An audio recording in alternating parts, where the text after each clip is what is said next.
Movie की शुरुआत में हम एक बहुत ही घने जंगल को देखते हैं। जंगल के अंदर एक केबिन होती है जिसमें एक फैमिली रह रही होती है। वो लोग काफी सालों से उस जंगल में रह रहे होते हैं और वो लोग उस केबिन को छोड़कर कहीं नहीं जाते हैं क्योंकि उनका मानना था कि एक शैतान जिसने पूरी दुनिया खत्म कर दी है और अगर वो लोग बाहर गए तो वो उन्हें भी खत्म कर देगा क्योंकि वो शैतान अदृश्य होता है। वो शैतान जिसको भी छू लेता है वो इंसान अपना कंट्रोल खुद से खो देता है और अपनी फैमिली के लोगों को मारने लगता है और इसी वजह से वो लोग इस घर को छोड़कर कहीं नहीं जाते हैं। उन लोगों ने इस घर को इस तरीके से बनाया था कि वो इस शैतान इस घर में नहीं आ सकता है। अगर उन लोगों को किसी वजह से बाहर जाना भी होता है तो वह एक रस्सी से खुद को बांधकर घर से बाहर जाते हैं और इस वजह से शैतान उन्हें टच भी नहीं कर पाता है। हालांकि शैतान उन लोगों के आसपास ही रहता है लेकिन वो चाह कर भी उन लोगों को नुकसान नहीं पहुंचा सकता है। वो शैतान सिर्फ बच्चों की मॉम को ही दिखाई देता है। उन बच्चों की माँ ने उन्हें समझा के रखा था कि वो शैतान किसी के भी रूप में उनके पास आ सकता है, इसलिए हमेशा उन्हें सतर्क ही रहना होगा। साथ ही वो अपने बच्चों को बताती है कि उस शैतान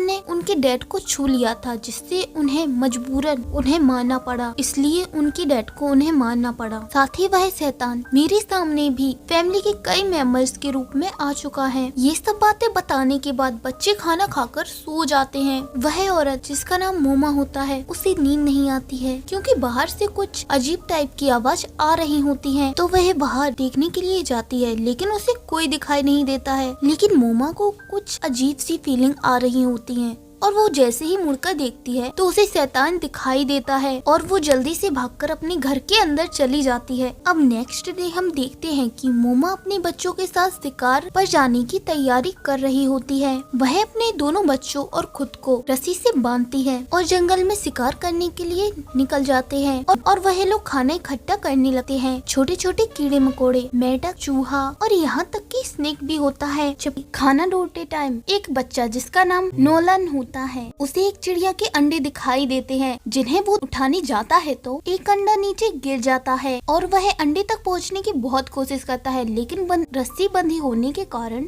वो अंडे तक नहीं पहुंच सकता। अगर उसे अंडे तक पहुंचना है तो अपनी रस्सी खोलनी होगी। नोलन जैसे ही रस्सी खोलने वाला होता है कि तभी उसका भाई आकर उसे रोक देता है। वह दोनों वहाँ से जाने लगते हैं। तभी सैम का पैर फिसल जाने के कारण खाई में फिसल जाता है और उसकी रस्सी छूट जाती है और उसका पैर एक पेड़ में फंस जाता है। नोलन आवाज लगाकर अपनी माँ को बुलाता है। मोमा आवाज सुनते ही बिना कुछ सोचे समझे वहाँ से भागती हुई उनके पास आ जाती है। रस्सी छोटी होने के कारण वो अपने बच्चों तक नहीं पहुँच पा रही थी, इसीलिए वो रस्सी छोड़कर अपने बच्चों को बचाने के लिए भागने लगती है और उन दोनों को ऊपर खींच लाती है। तभी वहाँ पर शैतान एक डरावनी औरत के रूप में आ जाता है लेकिन मोमा खुद को और अपने बच्चों को रस्सी से पकड़ लेती है तो वह शैतान उनका कुछ नहीं बिगाड़ पाता है। मोमा अपने बच्चों को लेकर घर में आ जाती है और उन पर बहुत ज्यादा चिल्लाती है और उस घर में एक बेसमेंट था। मोमा अपने बच्चों को उसमें बंद कर देती है। अब सब कुछ नॉर्मल हो जाता है और जब भी वो बाहर बैठती है तो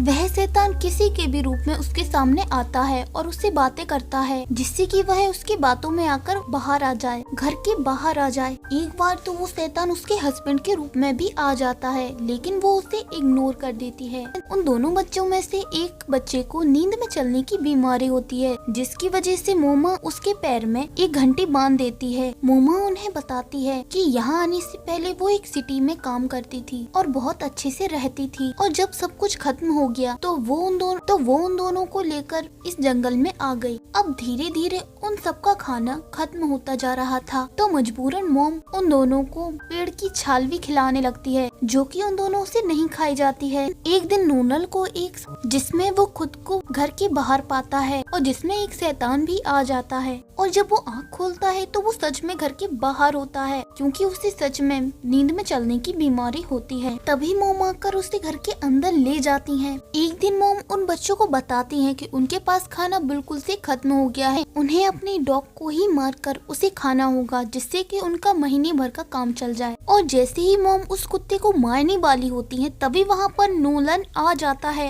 और उसके हाथ में एक चाकू होता है और वह उस चाकू से अपनी माँ की रस्सी काट देता है और उनसे कहता है कि यहाँ पर कोई शैतान नहीं है। तभी उसकी माँ के पास शैतान आ जाता है, जिससे वह बहुत ज्यादा डर जाती है। एक कांच से अपना गला काट लेती है और वहाँ पर सैम भी आ जाता है, जो देखता है कि नोलन ने उसकी माँ की रस्सी काट दी थी। सैम जल्दी से घर के अंदर जाता है और अपनी माँ को देखता है जिसकी मौत हो चुकी थी। अब नोलन को पछतावा होता है और वो मानने लगता है कि सच में शैतान है और वह खुद को रस्सी से बांध लेता है। कुछ दिन बाद सैम की हालत बहुत ज्यादा खराब होने लगती है। अब नोलन अपने भाई को बचाने के लिए मदद लेने के लिए जंगल में निकल जाता है और वह वहाँ पर बहुत चिल्लाता है, लेकिन कोई उसकी मदद करने के लिए वहाँ पर नहीं होता है। और वो जैसे ही अपने घर वापस आ रहा होता है तभी वहाँ पर एक आदमी आ जाता है और वो उससे कहता है कि तुम मदद के लिए अभी चिल्ला रहे थे। तभी वहाँ पर सैम अपनी मॉम का क्रॉसबो उठाकर वहाँ पर आ जाता है और वह उस आदमी को टारगेट करता है और वो कहता है कि तुमने उसकी माँ को मारा है। जिस पर वो आदमी कहता है, मैं वो शैतान नहीं हूँ जिसकी तुम बात कर रहे हो। सैम उसे मारने ही वाला होता है, तभी नोलन वहाँ आकर उसे मना करता है कि नहीं, शायद वो सच में एक इंसान हो। जब वो आदमी वहाँ से जाने लगता है तो सैम उस पर क्रॉसबो से वार कर देता है, जिससे वह आदमी घायल हो जाता है और वह एक पेड़ के पास आकर लेट जाता है और वह हेल्प बुलाने के लिए कॉल कर देता है। इतने में नोलन उस आदमी के पास भागकर आता है और वह देखता है कि उसके पास एक बैग होता है। उस बैग के अंदर खाने पीने की और साथ ही काम की बहुत सी चीजें होती हैं। नोलन समझ जाता है कि वो एक शैतान नहीं बल्कि एक इंसान ही था। उन लोगों ने बहुत दिन से कुछ भी नहीं खाया था, इसलिए वो लोग खाना खाकर सो जाते हैं। तभी वहाँ पर एक लड़की आती है। वो कहती है कि वो अपने डैड को ढूंढ रही है, जो उसे कार में बिठाकर कहीं चले गए हैं। इस बात से दोनों भाई बहुत अफसोस करते हैं कि उन्होंने एक असली इंसान को मार दिया है। इस पर सैम उस लड़की को सब कुछ सच सच बता देता है और वो लड़की घबराकर वहाँ से भागने लगती है, तो सैम भी उसके पीछे जाने लगता है। लेकिन रस्सी बंधी होने के कारण उसे उसी शैतान के ख्याल आने लगते हैं। सैम घर के अंदर आकर नोनल को बंद कर देता है। तभी अचानक गलती से वहाँ पर आग लग जाती है, लेकिन नोनल जैसे तैसे घर के बाहर आ जाता है और हम सुबह देखते हैं कि नोनल तो बच गया, लेकिन सैम वहाँ पर मारा जाता है। अब उस लड़की और नोनल को वहाँ पर रेस्क्यू किया जाता है और मूवी यहाँ पर खत्म हो जाती है। अगर आपको ये स्टोरी पसंद आई हो तो वीडियो को लाइक करें, साथ ही ऐसी ही इंटरेस्ट मूवीज की स्टोरीज के लिए मेरे चैनल को सब्सक्राइब करें। मिलते हैं अगली वीडियो में। तब